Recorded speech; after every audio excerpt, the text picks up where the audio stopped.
Hello, everyone. Welcome to Readers Guild. I'm here with Sydney and Corbin, and I am Scribe. Say hello, my Are we saying minions. his are we saying his name now? Yes, I, I, Okay. we I mean, are. I must have missed that. I'm interchanging as I see fit, but Okay. yeah. I must have missed that. No, it's okay. I think this is the first time I'm interchanging. So You said Corbano last time, and I was like, ooh, and I'm like, that could be played off as a joke, and then I guess. Nah, you know, honestly, it was. It doesn't really matter to me. Were you gonna say something really profound? Um, Not really, but like I was gonna say something to the effect of before. It was more like I wasn't really sure if I wanted my name broadcasted out there, but I don't know. I don't really care either way now. Yeah. I say the same thing about like people's social security numbers. I mean, really, it doesn't matter, right? It's just a phone number at the end of the day. A little. It's just a phone number, except to your taxes. Yeah. Anyways, so yes, this is going to be a non-spoiler first and then spoiler discussion of Morningstar Book 3 in Red Rising Trilogy by Pierce Brown. Well, actually, both. Well, the whole trilogy, not just book 3. Yes, yeah. Oh, yeah. I guess you're right. Yes.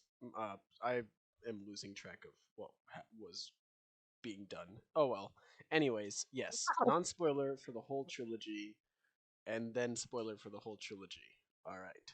We do have a Red Rising Book One discussion as well, but I mean, here we are.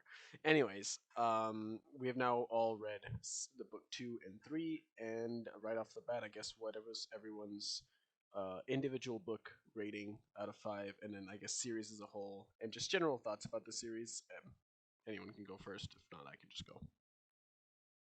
I think I gave it straight 4 stars. Like the first two, I guess my ranking is Golden Sun first. Like Mhm. I think that one was my favorite, and then Red Rising, and then Morning Star. Okay, yeah. Which I haven't actually heard because most people say it just gets better after the first one. But Well, I think it had that like that was kind of 20. my thoughts as well. Okay. What Cindy said, or that it gets better? Yeah, what Sydney said. It's 4 stars across the board. Uh, then it's Golden Sun first, then Red Rising, then Morning Star. Right, right. For me personally, it goes. I guess my rating now is the exact same. It's 2, then 1, then 3. Which my reasons for putting 3 under 1 are probably gonna be delegated for the spoiler section mainly, but I gave number 2, so Golden Sun, 5 stars, and I would probably change the ratings for the other ones as 4 out of 5 because I think originally when I read them I was so infatuated I gave them 5s, but I think I would only give the second one 5. Yeah, the second one escalated the series really well, and I felt like the third one just kind of had a lot of shock factor moments. Yeah, For the I ending feel of the second one, I was like, I have to read the next one. Then once I started reading it, I was like, okay, I'm not as motivated to finish it anymore. Yeah, I was super engrossed reading Golden Sun. I think I read it in a day and a half. oh wow. Um, yeah, and it wasn't just audio. I was also doing ebook. Oh okay. So Yeah. that's actually part of how I was able to speed through it is because I was actually reading at my maximum speed. Um, so, but then once I got through maybe the first third of Morningstar, I slowed way down. It took me like maybe a week to read it. It's a longer book too, so it doesn't help Yeah, it much. is a longer book, but it also feels longer. It Like really Yeah, does. it It really just does. like the first one, I felt like could have been an extra 100 pages, maybe 200, depending on like what he wanted to do with it, Yeah. because there was so much that happened in the first book. Then, like I think Golden Sun was paced pretty well Yeah. because it kind of kept you on your toes and kept everything moving. And Morningstar to me just felt like the same old sci-fi stuff that we've been seeing, and it kind of it carried over from Golden Sun, but it just like I lost the motivation to read because of all the shocky things that are happening. They're like, Yeah. look at this, then this happened. I'm like, okay, now things are Yeah. just happening. I'm not as invested Yeah. because you know. Yeah, I feel the exact same way. I think if the first book is a very like simple action story that mixes elements of like the Hunger Games kind of, but in space, I guess Ender's Game even. It's just sort of has erratic pacing, I would say, because the beginning and the end are all just like things just happen. The second one is like the perfect Red Rising book because everything is paced well with good shock value. Like when I say good, I mean like you're genuinely like what the hell, and and they linger, and they're very satisfying in a tragic and also triumphant way, depending on the shock. And then I think the third one for me is, as Sydney said, like sci-fi stuff that Red Rising has already done in book two, but now we're doing it over here and then over there and then over here. There's only like three moments or so that I can think of at the top of my head, which I'll go into more in the spoiler section, that makes Morningstar stand out more than one. There's some moments that I genuinely think are brutal, like brutal meaning like emotionally, but also like it kind of makes you think like, oh, and I'll go into that detail later as well. But and that's one of the reasons why I put it under one is because it doesn't have at least one was fun, right? It didn't feel long. It just kind of you just read through it. At least that's how I felt for one.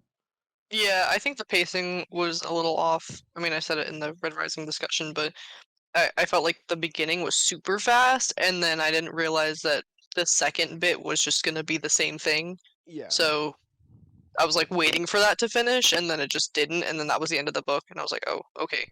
Not that yeah, it was bad, but it was just like it kind of threw me off. yeah, That's why I think I like Golden Sun better because it kept the momentum, but like made it more uh not grounded, but like it raised the stakes, but added so many elements. literally the definition or the opposite of grounded. Yeah, yeah. Yeah, I I know what you couldn't think of the word, like, because I was thinking bloated, mean. but it's not bloated. It's just like Golden bigger. Sun. Yeah, I think it escalates just gradually enough to where you're hooked all the time, but not so much to where things feel rushed. Because I think at the end of one, things like I even I was when I was rereading it, I'm like, oh yeah, like like the what initiates the climax of that book just sort of happens. Like no yeah. one, The ending of that one was great. yeah, of one. Oh, I was talking about two. No. I'm talking about one. Like two's ending, I don't think. Okay, it was great, obviously, because I'm not going to go into detail. But like, I mean, like the final battle sequence, like the Helm's Deep of each of these stories, for lack of a better term. Like in one, they just sort of like it, again. It just happens, and I'll go into again. I guess most of my things are going to be spoiler here, so I'm really struggling to say what I'm trying to say without detailed examples. But I mean, I guess general thoughts. I mean, that's all from me. Unless anyone else has anything to share specifically for non-spoiler. Um, I think that everything that I have to say will be a lot better said in the spoiler discussion. Yeah, I'm the same way. Cindy, do you have any other non-spoiler things that you can say, or I think that I would have enjoyed the series more if I one wasn't reading it aside Dresden, because every time I read Red Rising for us to discuss it, I'm like, but I want to read Dresden. So if that wasn't happening, I would have liked it more. I think the first one would have been about the same, but the second and third one yeah, would have been a little higher. That, and if I didn't feel like I had to rush it a bit, because like I just wasn't in the mood to read it, and I did. yeah, And then I guess three, if Audible didn't decide to keep like skipping around in my audiobook, yeah, because I'm pretty sure they like moved the listening log or completely deleted it because I could not find where it left off. Because before, it wasn't really an issue because it would skip to the beginning and I'm like, okay, I'll just open my listening log and click on where I was last, and it was fine. But lately, it's been like jumping. So it skipped to the beginning, and then I had to find my spot. And then I listened for like 3 hours, and then next time I listen, it's back to the spot that it was supposed to be at the first time. And it did Explain. that maybe 5 times and wouldn't let me change the speed. So I'm like, oh, I was following along. Let me slow it down now because I'm going in the car. And it just wouldn't change the speed. Like I had to restart the app so many times. So I'm a little mad at Audible, but I think it reflected a little bit on the book. You're just like, I'm sorry, little one, but your points are going to be this will be reflected upon your final points. But at least I know why I'm mad at it. Yeah, yeah. I That's mean, all for me. it doesn't help that, as I said, Morning Star is just a longer book. It's not that much long, but that's much longer. But it's one of those things where, as you said, it feels longer. So when you're having those issues, you're just like, can we just like not? Can this Yeah, multi-billion-dollar company make an application that works? we should make a video just on like comparing the Amazon. audiobook apps. I would actually love that.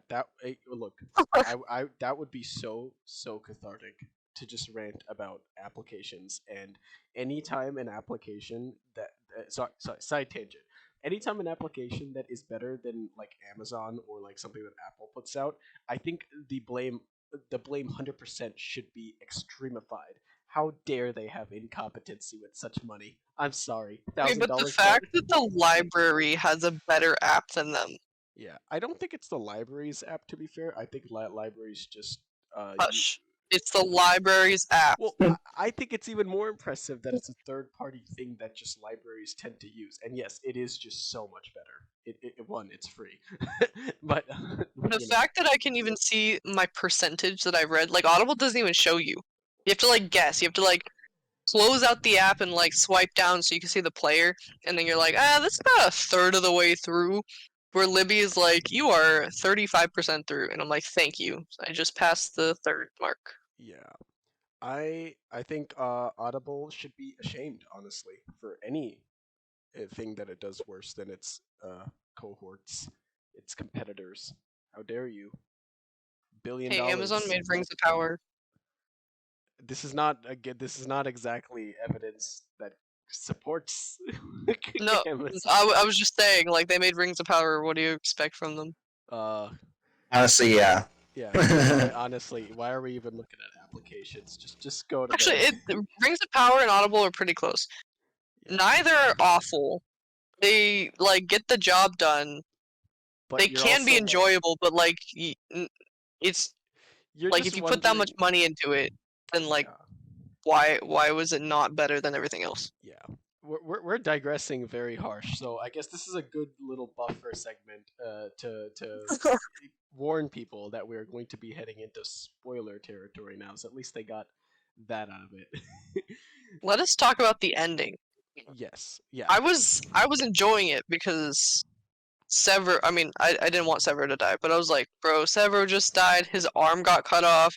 They're captured. How are they gonna get out of this? And then they Guess just guess how they get out of it because he knew all along. Because it was his plan. it's I that's my least favorite part about the entire trilogy, by the way. That right Well, if there. that's how the trilogy ends, Yep. Wait, okay, so easy fix. Easy fix. The only way you can make that believable is make it so the first person narration is focuses not on Darrow's emotion but rather what he does. That way it's a little subtle because he's acting. The whole point is that they're all acting this through. So when he sits down in Darrow's mind and he's like, I feel despair, I am darkness, I must kill all of this stuff, and you're just like, oh no, and then you feel cheated because it wasn't even real. So then you're like, why were you telling me this was real? This was all inside your head. Who were you acting for? And also they didn't make it quippy. Cause like after uh was it Aja was shooting him or yeah, someone was gonna shoot him and then it backfired. yeah, Then Cassius came out and he's like, "How are my acting skills?" I'm like, yeah. "Bro, I'm like, this is It's like it worked, didn't it? It doesn't matter. I I think I think the ending would have been way better if we knew that Cassius was on Darrow's side the entire time, and the twist was not that Cassius was on their side, but that he lost his hand and the Jackal was making complications. I think the stress would have been it, like okay, on reread, right? I knew this was gonna happen, obviously. So I was like, it would have been equally, if not even more stressful, if you know that Cassius is in on this, and then Jackal says, "Go cut off his hand," because then you know that Cassius is struggling, and also, like, I'm sorry, Mustang, why are you giving my boy Cassius shit? You know he's in on this plan, and you're like giving him all this shame and like having him to act all this more. I'm like, just Mustang, shut your mouth. I get that you're trying to be believable, but like he's also gonna cut off his friend's hand for realsies. This was not part of the script. For realsies. Yeah, it like literally, it's as if he was writing this scene and he just wrote it as if Cassius was actually a traitor, and then just added in at the end that he was actually like Yeah, not a traitor. yeah, and I and think I what could have worked too is if like Cassius was literally just like capturing them, right? yeah, And it got to that point, and he was the one who was like gonna execute him, yeah, something like that. And then the Jackal or someone says something to like tip him off that like Darrow wasn't the one that killed his family or something like that, and and then that he kind of switches. realization hits his face, and Yeah. then he actually switches sides. Yeah, but I think at that point he'd killed Severo, and that kind of a taint would be really hard for anyone to kind of forgive in the moment, especially like the whole. Well, then he can just die. Like that's Yeah, yeah, how yeah. I mean, the you're just anti-hero redemption arcs go. They just like kill someone, and then you're like, yeah. "Why did you do that?" And then they like redeem themselves by like killing the bad guy So you and then yeah, dying. yeah. Well, you're saying pull a Harry Osborn from Tobey Maguire's Spider-Man or Sam Raimi's Spider-Man 3, basically, like where he's like he like jumps in the way of the. I actually don't know which one I would prefer though, because that's also pretty tropey. Okay, okay, but like Like that that's was been also used a like lot. early 2000s and it was executed so well. I'm sorry. One of the best No, no, moments. no. I'm not saying like in the movie. I mean Oh, like in okay, the okay. book. If it had been that way, I don't know if Yeah. I would have preferred that or like what we were given. No, I genuinely believe it would have just been better if we knew Cassius was on their side because they had their heart to heart where they were rewatching stuff, right? And in fact, what Nerpy said is, I'm starting to, Nerpy convinced me. I'm starting to think it through right now as I talk about this. I genuinely now believe that Pierce Brown wrote this ending and was like, oh man, but I want them to be bros though. And then wrote that scene where they're like reminiscing of the good old days in the institution, and then just like at the end, if you recall how that scene ends, which I don't expect anyone because it's such a small scene, he gives him something and then leaves, and it's never addressed, and I'm pretty sure that's like the plan, basically. Like I forgot the details, which I really shouldn't have because I literally read this today, but also I was kind of trying to speed read for this thing. The point is, like he definitely wrote that scene in afterwards, right? Like after he wrote the ending, because that's the only scene that justifies all of this from happening. But yeah, Yeah, I'm trying to remember. I thought it was like a hollow cube of something. yeah, Yeah, it was the hollow cube of the Jackal's men going to kill his family yeah, on Mars. yeah. Yeah. He even says it's Um. ironic that he's giving him this, and so like that kind of clues you Yeah. into what it might be. So it's supposed to like be a callback to when Cassius was given the hollow cube of Darrow killing Julian. Yeah, Um. yeah, But I don't know. It feels like he should have been smarter than to believe that Darrow sent people to kill his family to begin with. yeah. But I think I guess that's I don't I don't put it past someone like Cassius thinking that though, because ever since the beginning of the series, he's supposed to be like the Prince Charming, idealistic version of honor. Even if he butchers it half the time and spends half the time, he you know what he reminds me of? He reminds me of this Indian mythological being known as Kurna. His name is literally Kurna, and the title is Ill-fated Prince because he's like a good, honorable man. He just picks the wrong side every time. That's why they call him the ill-fated prince. His story is very tragic, and it's basically somewhat Cassius's story, I would say. Uh, Mm-hmm. but Yeah, but I will say Morningstar does have some really good moments that aren't just shock value. Ragnar's death, I would say, was Yep. pretty emotional. I thought when I read it first time. That was Yeah, I probably the part that stuck out the most for me. Yeah, I really liked that scene. I liked kind of his saying goodbye to his sister. yeah, I like that. Um, I think he got a good send off. I'm glad that it was literally the most powerful fighter in the solar system that took him down, and not just like a random sniper bullet or some stupid thing that could have happened. yeah, yeah. Um, Um, so, No, I agree. I guess when I first read it, this series, the reason loved it the first time, even despite its flaws here and there, was that great example would be this scene where Darrow has a plan. It sounds like an awesome plan, and then something goes wrong, and you get that sinking feeling in your stomach because in at least in Morningstar, the author sort of has proved in two books prior to it that when that sinking feeling happens, it means Daryl really fucked up. Like he's made a mistake and he's gonna pay for it. And in the case of mhm, obviously Golden Sun, it's the very end, but then all this like there's multiple points in the book where he screws up.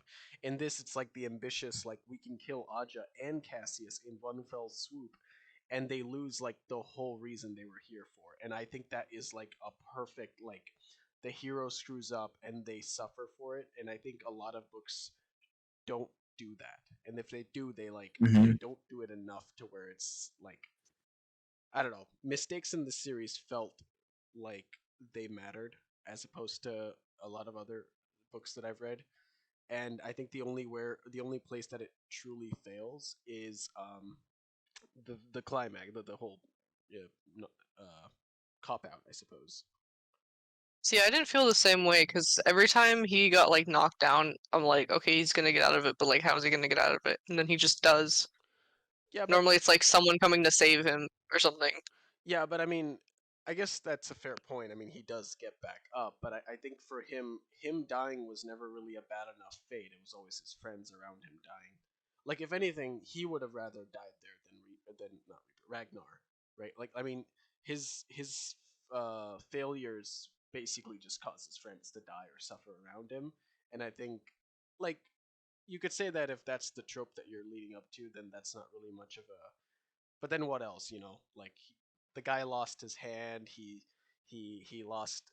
Well, at least at the end of Golden Sun, he lost his mentor. He lost some of his friends. His best friend See, was the end killed. of Golden Sun was the only time I'm like, oh shit, because everything yeah, happened. Yeah, Like you get that like sense of calm, and you're just wondering what comes next. And then I think Severo was like, "Oh, where's my dad? I don't know. Let me go look for him." And then as soon as the jackal was looking at his like watch or whatever the thing is to track whatever he was doing, I'm like, "Oh no, he's involved." But I didn't know that he knew everything. yeah. So The that Jackal is a great villain. yeah, Yeah, sorry, go on. that was all I had. Oh, okay, okay. Yeah, no, I know what you mean. The Golden Sun. That's why I think it's my favorite, like Red Rising book by far, is because it is like with for a series so stooped in Greek and Roman nomenclature, it is like it is like the perfect sci-fi Greek tragedy at the end. And I think I don't know if like Pierce Brown was like I'm gonna make a Greek tragedy with this one, but like he has lines like and so go the liars with a bloody damn kiss or something like that. I love that line. I don't know what it is about it. It's just like every time I think about it, I'm like, God damn it, Roke. and then and yeah. yeah, I was like I rooting was. for him, and I was also like trying to speed through the last book just to finish it Mhm. because Dresden was calling me.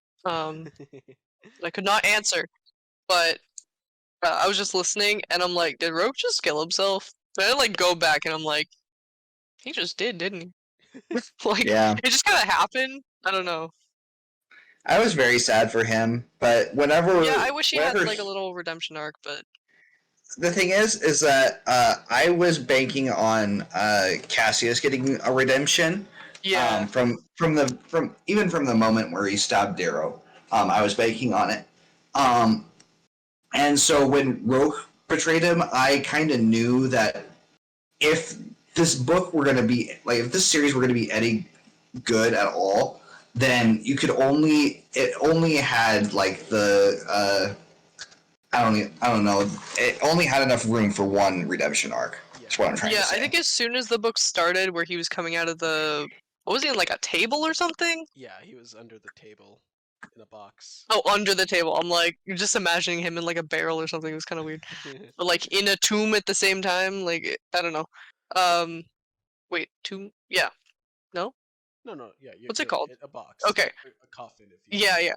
I was thinking when I said tomb, I was like, what? Because I was thinking of Tombstone, and I'm like, he can't be in a tomb because anyway, anyway.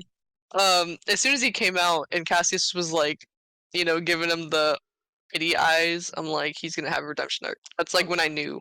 oh yeah, And then he like gave him his jacket or something, and then as he was escaping, uh, at least Darrow's interpretation was like, oh, Cassius would rather see me jump, or he was pleading me to jump instead of going through the carving, yeah, uncarving, whatever method that was. yeah, Mm-hmm. Science experiment, essentially. yeah. Cassius is not really much of a sadist. Um, I think the only reason Darrow mutilated him in the beginning of Golden Sun was purely a political play to piss off everyone. And I mean, even I think there's a point where even Darrow feels bad that he just used Cassius like a pawn, just like how Golds use everyone else like a pawn. Like at the end of the day, like he just Cassius was in the wrong place at the wrong time, and the only real negative that he kind of did was betray Darrow in the first book, because and I think he's just too impulsive and has this like chivalrous Yeah, he sense was of honor. emotional, and he's like, you wronged my family, but like, what was Darrow supposed to do? Not Yeah, kill him and just be killed? yeah, and I guess it's like the whole point that he hid the fact this entire time. But then again, like, how do you up with that? Like, hey, look, I've Yeah, been yeah. How do you just say that to him? Just like, hey Hey, man, I just killed your brother. brother. yeah, Yeah, by the way, yeah, I was the one who replaced your brother. yeah, That's why we're brothers. yeah. Like, And I think also what made Cassius really change was the fact that well, one, understanding after things settled down, understanding that he had no choice. Like they were all put in the same situation, and if it really was the worst case scenario, he'd be in the room with Julian, and he'd have to do the same thing. But or Julius, whatever his name was. But the point is, um, I think the other thing was just being around his family. I reckon, like his mom is so manipulative. She just doesn't eat other than like what, like grains or something. She's like starving herself until one of her sons does this arbitrary murder for glory, and then also like his own brother was like, oh yeah, yeah, the younger brother totally deserved to die, and it's like, why am I even hunting this guy down then if my family doesn't even love the guy that died? So yeah, but poor lad. yeah, What a good soul. Died too early in the series. yeah, I mean that's what I like about the series though, is like every gold that like is I guess every gold that is relevant, like a main character relevancy, like Rogue, Severo, and all that, and Mustang, like kind of represents the different aspects of this hierarchy that the golds have made. Like every aspect of the gold, like Rogue is very much like blinded by this hierarchy enough to where like I feel like he snapped not when Darrow disregarded his advice, but when he found out Darrow was a red. Like that's when he snaps, right? Because he knows that because of the Jackal's whole thing. And that's when he's like, "Oh, so you weren't even like a real person this entire time." Well, Roke said he snapped when Quinn died. Yeah, but Quinn died a while back. Like, well, a while back meaning like in early on in book 2, right? Because I mean, he was with him for a while. Mm-hmm. I thought he snapped when Jackal revealed a lot of the stuff, and then No, like, She died in book 3? no, no, she does in book 2. yeah, she does in book two, but that's when Okay. Quinn said that he was turned against Darrow. Yeah, yeah. Or yeah, But I mean, I think I okay, fine. Like I guess he was turning against Daryl, but I don't believe he would have sacrificed Darrow's entire like armada effectively, right? And his entire inner circle if he didn't realize he was a red. Because I think him turning would have been a lot less dramatic. Because as soon as he found out, it became us versus them. Like he believes in this system, much like Octavia, much like I mean, hell, even much like Arcos, although he has a very different he's more by the books as what the Golds wanted, as opposed to what it is in actuality. And I mean, every Gold has like that representation of what their social class is supposed to stand for, or what it is in reality. But yeah, I'm uh, curious to see where they take the series after the trilogy because it does feel complete, yeah, but I know there are more definitely. books. Yeah, there's three more books, and I think they take place like 10 years in the future. Like it flash forwards 10 years. It's an Okay. interesting premise, especially on this reread. I think I would enjoy reading it more. I guess it's not a spoiler to say since I've told you guys, at least I've told Cindy this multiple times. I It has multiple POVs, and I'm really only there for Daryl. So when I immediately started reading Iron Gold, was not in the mood for like 75% of the book. You know what I mean? So It's fair. yeah, but I think if I try it again, I'll like it. But yeah, uh, Is the third book in the second trilogy coming out, or is there a book four that's coming out? third book of the second. Like, It's coming out in is like it? under 2 months, I think. Yeah, Cause but is it book three or four in like the book three, second I era? believe. I believe Okay. it's book three. Yeah. Yeah, I don't remember if there's supposed to be a fourth in that or not. yeah. I guess it'd be weird, but I mean, you don't really have to adhere to some trilogy of trilogies thing that a lot of writers try to do. Well, I think what happens is Hmm. they aim for a trilogy and then they're like, ah, I need another book. Yeah. Oh yeah, yeah. That's what happened with Veiled Throne and Speaking Bones for the Dandelion. Although Veiled Throne is okay, maybe that was a good choice because that book is already really bloated and long. All of his books are bloated. No, I wouldn't say the first two are bloated. The third one's okay. This is not a Dandelion Dynasty discussion, so we're really rock and rolling with this side tracks here. We're all over the place. Yeah. All right. Here, I'll just choose something to talk about. Here, what about the Iron Rain of Mars in Book Two? Like, I thought that was pretty cool. Like, I don't know that is like I sci. just I love the name Iron Rain. I I know. just a lot of the names in this series are pretty great. Oh yeah, they're so great. Ah. And then you realize what an Iron Rain is in Book Two, and then you like reread the song lyrics, and you're like, oh, Gold's ruled with Iron Rains. I get it. Literally and figuratively. That song is Yeah, like such a work of art. Sorry, go on. the more you read this series, the more you realize that that song is not at all subtle. It Yeah, was not. I read it the first time, and I think that was partially why I didn't like it because I'm like, well, I have a feeling you're gonna be the Reaper, and they're talking about the golds ruling, and like, it just seemed way too on the nose. oh yeah, everything is so on the nose with that song, but the fun thing is like it's in the first like 3 chapters, 4 chapters. So I mean you hear Iron Reigns and it's like I mean that's just horse analogy. That's just reins made of iron. Okay, Iron Fist. And then in book 2 you're like, okay, they're literally doing an Iron Rain. Okay. I love it. But just now I think the coolest thing about this book is it sometimes astounds me with the level of detail it does have for a book of this scope because it's like an action sci-fi, right? It's not it's trying to be it's more like akin to Star Wars than it is akin to Dune, right? Where Dune will go into the nitty-gritty Hmm. details. But then that's why amongst this sci-fi mumbo jumbo action stuff it'll have detail that I find very exciting.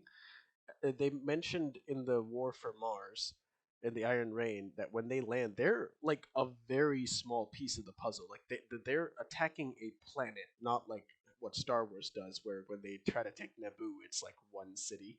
You know?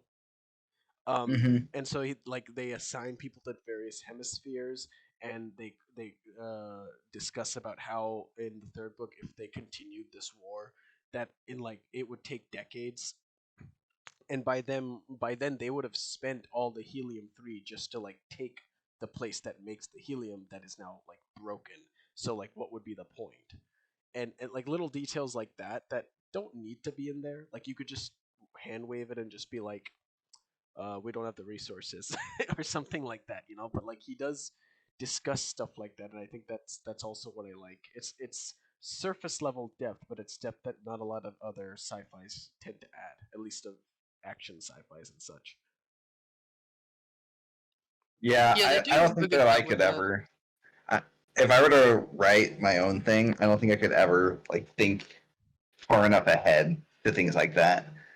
Yeah, or like the orbit of the moon when they're fighting in space against Roke's fleet, and like they delay the fight long enough to where they get reinforcements just naturally gravitate towards. I don't know. That was so cool. Like that was like the space shenanigans I'm in for when I read this series. Yeah, Yeah.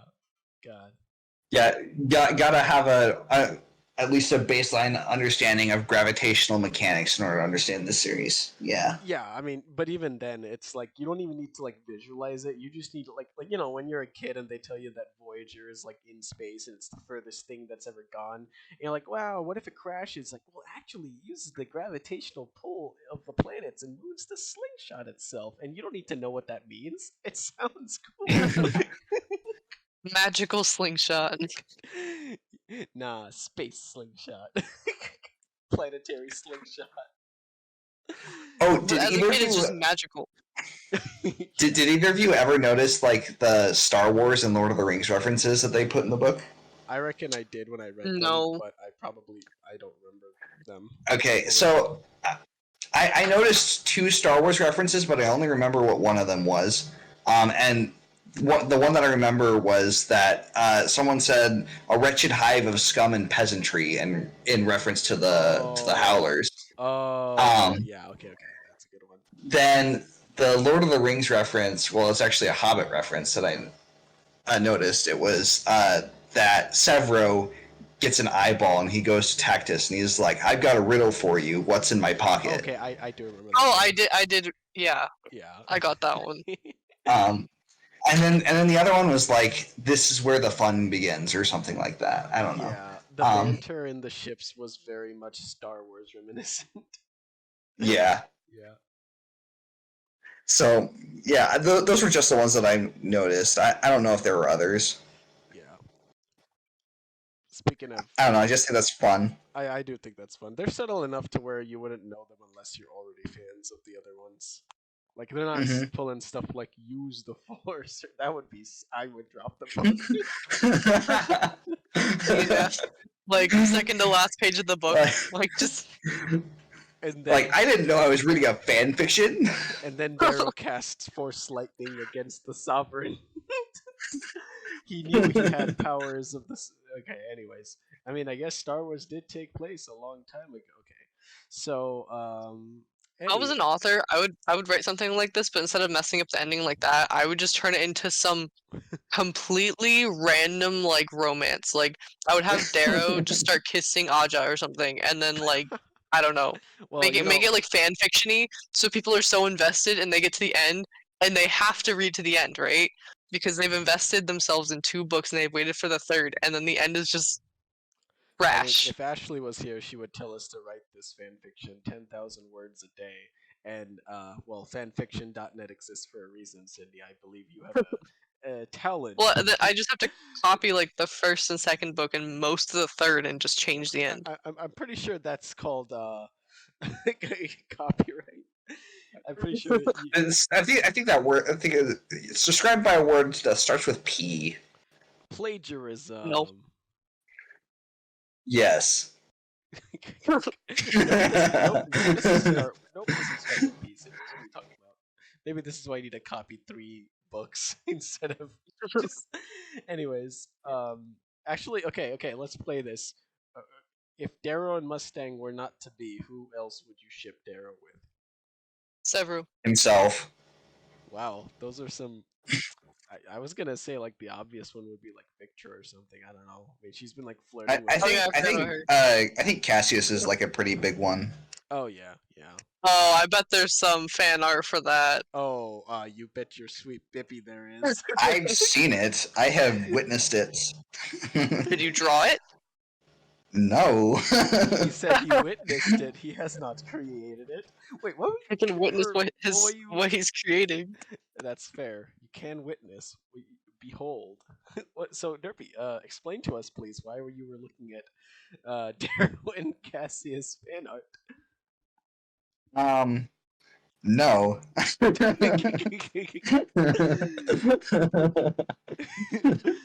Yeah, I don't know. I don't know. I think there's some steamy potential with what Sydney said with Aja and Daryl. I don't know. It's a little. I was just trying to I, think of whoever was there at the end. I do think that that would make it for an awesome like joke fic. Oh, that would be such a yeah. They're like, let's have a duel, Aja. You know what I would do? No, no, no. What I would do is I would release the arc, like the advanced reader copy, Oh with no. that ending, so people think that's what the published version is gonna be, and then actually like publish the Way normal to one. kill the hype of your five No, finale. no, no.